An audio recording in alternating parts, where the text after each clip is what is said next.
I'm on my phone. I want to put it out. All right, okay. Our guest today is Marcus Goff. Marcus is an attorney at law and with a very interesting specialty. Welcome to our program, Marcus. Thanks for having me. Okay, all right, man. So how are you doing? How is Jamaica today? Right now, Yes. I'm in Kingston. It's Yes, nice and sunny. right, We're in the midst of a rainy season, hurricane season, actually, a very active hurricane season, one that's unprecedented, right. as we all know here, Yes, both for us and even in the USA too. yes, yes, So we just yes, have to be giving thanks that we, are safe and right, so forth. When I see what's happening for those in Florida, right. I'm really glad that we haven't gotten, De- that kind of treatment this year. Definitely so. And as an attorney at law, what's your specialty? Is it, tell us your specialty. Well,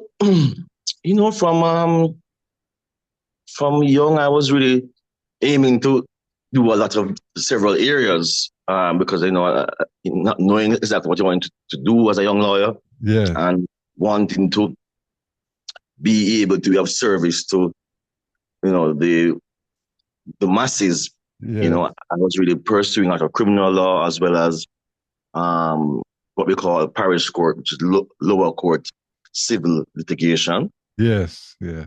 sort of land matters, land disputes, Yeah, and contracts and so forth. right, And so, yeah, then I did my master's in intellectual property law, right, so copyright and trademarks and stuff like that. right, right. Um, so, in that regard, that's been my focus also of my PhD, Uh-huh. which really looked at protecting traditional culture, traditional cultural expressions, of Caribbean communities and so forth. Right, right. Um, the, so that's really what's been much Your of my specialty. work. Right, Yes. right. But there's some, give us some of your landmark areas, land and community, and people's rights and so on. Do you find that you have to encounter a lot of that? You struggle for that? I mean, give us a sense of, how you confront these situations and what's it's like. In terms of land rights, Yes. yes. Well, it's an ongoing struggle. It's an ongoing struggle for poor people. I would definitely Yeah. say. You know what I mean? Yeah. As we know, the history of our Caribbean. When slavery and the plantation system, of forced labor ended, then there was no land given to the masses of African descendants, and Right. so you know they started freedom with nothing, no assets, and Yes. unfortunately, you know, there has been no mechanism put in place by successive administrations, even of independent Jamaica, Yeah. to create the, opportunities for all equally to be Yeah. able to access land as a birthright, Yes. and so you have ongoing issues of family land disputes internally within families. You have disputes between persons who have been living on land for a long time without lawful authority compared to someone who has a land title, Right. and then Right. the colonial land law always emphasizes the priority of the land title, the Yeah. paper title over the person who's been living there no matter how long. And so you Right. always have heartbreak stories of people who are displaced, disconnected from land, Yeah. having to go to court or having to face the bulldozer, and finding themselves landless and really just homeless and in need of legal assistance. So Right. Right. that's been an ongoing struggle, I think, and it won't change until the laws are made to serve the ends of the majority, to Hmm. have them as landed Right. citizens. Right. But it's a challenge to get that change to take place. It advances into the political realm where impact has to be made on politically to change the behavior of government, one may say. Most definitely, most definitely. I don't think we've had, certainly not since one might say the 60s and 70s, more the 70s, where we Yeah. had that sort of, visionary political leadership that's endeavoring decisively to find solution for the masses. You Yeah. know? What we've Yes. had since that is really just a kind of capitulation to the capitalist ideals of development, Right. which tend to exclude the poor, and really just neglected, and I say, and disconnected ourselves from the history of exploitation that we have had in many respects the political power to make some amends, and Yeah. so you have to be able to impact on the leadership of Jamaica and the Caribbean to see Right. themselves as agents of change and agents of reparatory justice in this regard. Right. Right. But what you described here doesn't seem to be the platform that the current governments of the Caribbean seem to embrace. And but you, at the same time, you're not seeing much reaction against it by the people of the region. And like in the old early days of the 60s and 70s, you would see revolutionaries moving up and doing things. But now you're not Yes. seeing that much. Huh? Why do you think that is so? I think in a very real way, that some of those um, aspects of agitation that we saw in the 60s and 70s, I think, unfortunately, were aligned and perceived as being aligned with socialism and communism and what we Right, know as the Cold War. And right, then since the Cold War right, really was won by the West, and right, there has been this denunciation of alternative sort of ideals and political objectives, then I think we've totally lost all in many respects of what we were aiming for. And again, I say we, I mean, I appreciate that we in the Caribbean, yeah, some of us may have been utilizing the sort of socialist, language and ideals of, those political countries to advance right, justice in our territories. But our yeah, justice in our territories is not about socialism and communism from the way I see it, but it's again appreciating our culture and our history, and yeah, that we have an obligation and responsibility to repair the harms, and the evils of slavery and colonization. right, And so it's not about East and West and democratic socialism or communism and Russia or USA. No, for us it should be about undoing the evil legacies of colonization that continue to hold majority of our people back. right. Yeah, yeah. And that's quite a challenge, because now I'm talking to people throughout the Caribbean, and I'm seeing situations where people, Europeans especially, will come in and end up taking the land. I mean, setting up beach property, and Right. just next thing they know, it's gone. I mean, how is that happening a lot in Jamaica? I mean, how is that coping? Definitely, it's a problem. Again, because of how the Caribbean has historically been perceived as the playground for the rich and famous and the Yeah, wealthy from Europe and elsewhere, then we have that setup, you know, yeah, where again the plantation system facilitates for absentee ownership, right, and of course linking class and race to economic wealth and right, political power, then we have a difference to the white external economics. And so that creates the opportunity where all of what we have here, yeah, again, which many of us who have toiled for generations and who are here can't access, is being offered on a platter for foreigners and foreign companies in particular as well to come in to invest and to develop. That's a nice word that people like to use. And right, of course, that what that often means is extract, which we don't often look at. The extraction model again has been the plantation economy, yeah, continues to hold us down. And so we see it in tourism, definitely in hotel development, but also in bauxite industries, in mining industries, yeah, extractive industries, yeah, diamond and gold in other parts of the Caribbean. And we yeah, see communities being plundered and separated and, dispossessed in the right, name of development right. around the entire region. Right. All of that. One comes to mind. I used to do a lot of cruises with sandals and so on. And what Yeah. I found disturbing was the way the workers were treated.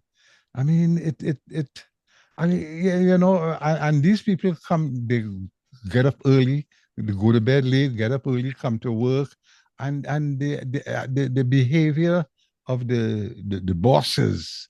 I mean, it strikes me as so, I mean, devastating to individualism. Um, why isn't more people on that level reacting against these kinds of atrocities that we're talking about? I think that, and I say, I think we've accepted it as the way things are and the way the Yeah, world is, and that we're powerless to change these things, and that if you're small, if you're poor, if you're black, if you're from a developing country, you're not white, right. you have a social class and an economic standard that is below others, then unfortunately, around the world, Yeah, that tends to justify in some people's minds how they treat persons. right. And so I think it's really just globally, Yeah, reaping what we've sown, because this is what we really taught societies and people, from right, children in different, you know, countries around the world, that this is how we should really separate and stratify persons based on these kind of, characteristics. And so, unfortunately, that model of exploitation, that kind of pyramid, structure where the few at the top or the right, wealthy are keeping the majority in a particular sort of role and perspective that is subservient, unfortunately, is the norm. right. One of the experiences I have also observed that's happening, the question of the Haitian. I mean, oh gosh, it's a rough situation. I knew you were in a situation. You raised the alarm about the treatment of some Haitian individuals in the society. Has that been resolved, or how is that being coped with? Well, it's a sad situation. There, very sad situation, Yeah, No, there's no solution. There's no sustainable solution, which, has been presented. Certainly, Haitians continue to flee out of desperation, and for survival. right. And unfortunately, Caribbean countries, Jamaica included, has a policy of returning them, without Yeah, generally seeking to protect and to abide by the refugee convention obligations, which we all signed to, and right. so we had a set that came just last week in Yes, Jamaica, and they were sent back within 24 hours or 48 hours, yeah, without being having access to a lawyer. They were denied access to their lawyer, yeah, denied legal advice and representation, sequestered from engagement with persons locally, and returned to what we know is a very violent, unstable, and cataclysmic situation there. yes, yes, yes, And then I read in the news yesterday, that the Dominican Republic announced their intention to deport 11,000 Haitians every week yeah, back to Haiti. yes, Even persons who have been there for many, many years, who may have families there, who may be lawfully there, you yes, know. And yes, we know again of the ongoing struggles in that regard, you know, within the downright Haiti situation, but generally yeah, surrounding Haiti, as yeah, the first black republic of the world. And so right, all of that, of the West, and so all of that contributes, I think, to the unfortunate situation that Haitians face, wherever right, they are. We right, hear, we hear Donald Trump, hitting yes, on Haitians unfairly, yes, with such kind of wild, you know, yes, foolish sort of stories. right, Why? right, right, Why? Haitians already are at their very lowest oftentimes, and now in a crisis, and they're being picked upon by persons who, again, you know, are right, billionaires. And so it's really heartless. yes, Unfortunately, the Caribbean, I don't think, has stepped up to the plate to do yeah, more for our black brothers and sisters in Haiti. right. Well, I mean, but when we have, and I don't know, I think we have the power because we are large in numbers and we are spread throughout the entire diaspora, and many of us achieve things. But are we not doing our valued efforts in a contributive way to raise our own people? Well, I'm wondering too because some people I talk to and thing, I ask them about Haiti's rights, in Yeah, CARICOM. And people say, yeah, but Haiti is not in CARICOM. People tell me, say, but they are, but they're not full member, you know. yeah, And I'm yeah, saying, no, Haiti is a full member of CARICOM for many years now. You know what I mean? yeah, But again, we have this perception of Haiti as a poor nephew, poor cousin, a stepchild, yes, yes, and yes, there's this reluctance to engage again because of some of the very anti-black statements that we've been brainwashed with against Haiti. So you talk people about Haiti, they mention voodoo and yeah, Haitian black magic and all of these things that they then put in between, you know, yeah, offering genuine open assistance to those in need. yeah, And so I'm saying that if Haiti is a full CARICOM member, how is it that we don't have a CARICOM obligation internally to protect our Haitian CARICOM nationals? How yeah, is it that CARICOM member states are voluntarily, no, I shouldn't say voluntarily, are forcibly returning Haitians to Haiti who are fleeing what we know is trauma, right, at the present moment in time? How yeah, is it that CARICOM then, right, as I say, is trying to address the issues without some significant humanitarian assistance? Because again, we see the military aspect that some have touted as the solution. But yeah, I cannot see how that is going to work. And so far, they've been there on the ground several weeks now. yes, yes, That's the yes. force led by Kenya, Right, with right, right. also someone from Jamaica. And Yeah, we're not seeing, maybe it's too early, but we're not hearing.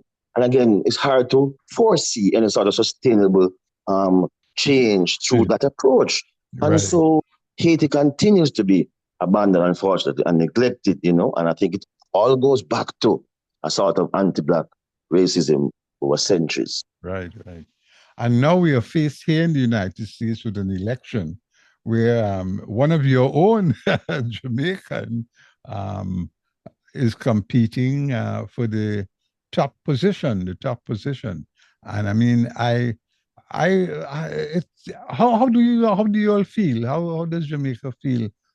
With Kamala Harris in the whole, in the middle of all this advancement. Yes, yes.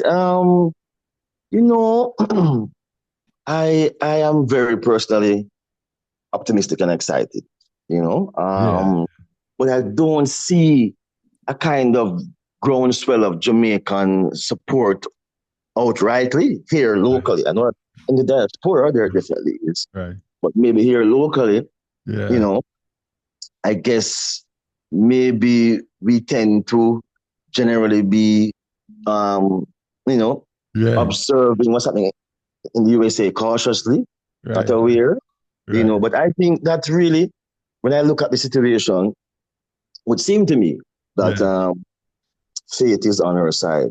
You know, I yeah, think she has the right circumstances, right. right moment in time. She has an opponent who is very divisive, albeit, you know, Yeah, popular. yeah, And I think that the way she fell into the race, really, through yes, President Biden stepping out right, again, and the way she was able to galvanize and just bring the party together, right. um, you know. And yeah, I think that the way she's handled herself, I Yeah, think is to her credit. right, And right. as a Jamaican speaking, it's really no surprise if you know the Jamaican woman, you know Yeah, she can yeah, definitely handle herself. yeah, You know what I mean? yeah, And so I'm really optimistic myself. I yeah, think win, lose, or draw, I'm yeah. proud that she's been able to, you know, yes, do this as a black Right, woman and as a proud Jamaican, right. and, to do it with decorum. Right, right, right, right, right, right. Yes, boy. Well, Marcus, I mean, boy, the the the thing, the situation looks glim. I mean, or grim, but I still think there are some semblances of hope coming along. Do you think we will one day overcome, like the old saying is, overcome? I think so. I think so. But when I look at the trajectory, let's say of where we're coming from, Yeah, right, right. where we are now, then I think if we see this as a relay, that the struggle for justice for our ancestors who, as we know, were forced to be taken and raped and tortured and, subjected to genocide in many respects. All of that and the historical baggage that we still continue as Black people around the world to face because Right. of being Black, you know, Yeah. the disproportionate way that Black countries in the world are treated and perceived, how Africa has been definitely, Yeah. historically neglected and abused. Yes. I think that the international reparatory justice movement and reparations, particularly for the transatlantic slave trade and slavery, are Yeah. things that will, I think, bear fruit, but it may not be, likely will not be in our lifetimes, But if Right. we see this as a relay, then I think that's where we are now globally, if we Yes. keep having our focus on these issues, if we keep appreciating that colonialism is not dead, the ideals of colonization, the ideals that facilitated slavery and Yeah. enslavement of Africans are not dead, right? The Yes. white supremacist ideals are not dead. When we see how Black Lives Matter as Yes. a movement and how the unfortunate death of George Floyd in the USA and all the other deaths of young Black men in Yeah. USA has triggered the heartstring of Black people around the world. We know that our struggles are still real and are still the same struggles in many ways as they have been of the past. And so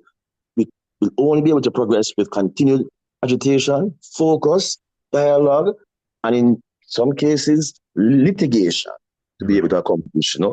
reparatory justice for Africans overall. All right. Marcus Goff, thank you so much, my friend. And I wish you Godspeed and, stay well, stay in the struggle, brother. Okay? Yes, Pan Albert. Thank you so much. Thanks for All having me. right. Take care. I've been speaking to Marcus Goff, an attorney at law, and we have certainly been chatting on a wide span of uh, Caribbean existentialism within the world, within a global sense. This is Von Martin. Caribbeana continues.